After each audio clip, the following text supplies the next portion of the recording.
Magandang gabi, pambungad sa ating newscast.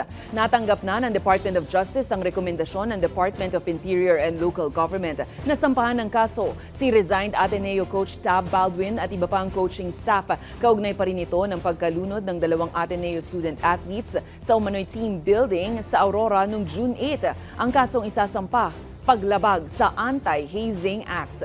Ang balitang ito ni Naomi Almojano. The PNP CIDG recommends the evaluation, case build-up, and preliminary investigation to the Department of Justice for violation of RA 11053 or the Anti-Hazing Act against respondents who actually planned and participated in the hazing. Ito ang rekomendasyon ng Philippine National Police Criminal Investigation and Detection Group sa pagtatapos ng kanilang investigasyon sa pagkalunod ni Ateneo players Rene Baterbonia at Divine Adili habang nasa team building noong June 8 sa Dipakulaw, Aurora. Sa pangunguna yan ni na-resigned coach Tab Baldwin at iba pang coaching staff. Nasa beach sila lahat. Walang pumigil, walang umangal, walang nagsabi na delikado to. Ayon kay Interior Secretary John Vic Remulla, maaring ituring na hazing ang nangyari. Base na rin sa testimonya ng iba pang mga manlalaro. Hindi lang din kasi aniya nalilimita sa karaniwang initiation rights gaya ng paggamit ng paddle at pamamahiya ang hazing.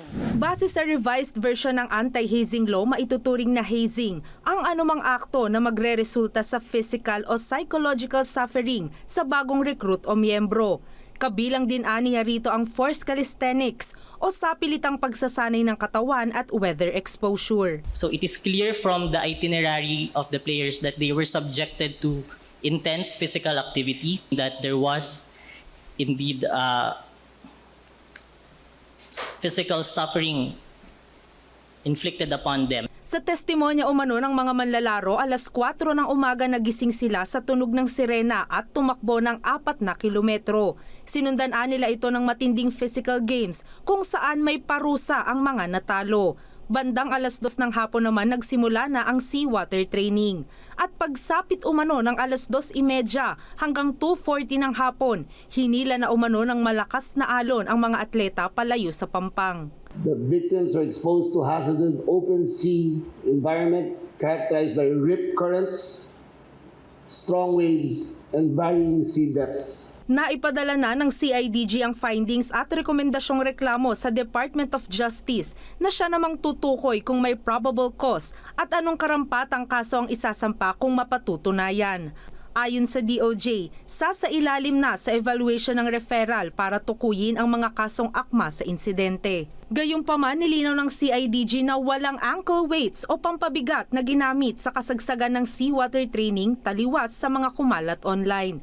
Pero base umano sa mga testimonya ng mga inimbitahang personalidad sa fact-finding investigation, lumalabas na batid ni resigned coach Tab Baldwin ang kondisyon ng dagat maging ang kakayahang lumangoy ng mga atleta. Tinanong niya ang mga players sila, sino ditong hindi marunong lumangoy? 5 ang nagsabi na hindi sila marunong. Alam niyo na hindi marunong lumangoy, pero tinuruan niya pa rin paano mag-handle ng rip current. Kabilang sa mga hindi marunong lumangoy sina Adili, Kiefer Alas at 3 pang student athlete. Samantala sa isang pahayag, sinabi ng Ateneo de Manila University na handa silang makipagtulungan sa gagawing investigasyon ng DOJ.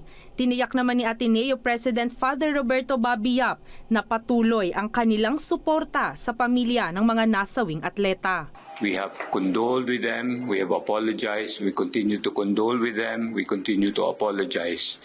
And we have offered and have given support and assistance to them, and we will continue to do so over several years. Nailibing na si Baterbonia sa kanyang hometown sa Talacogon, Agusan del Sur, habang naiuwi at nailibing na rin sa Nigeria ang mga labi ni Adili. Para sa Balitang A to Z, Naomi Almojano.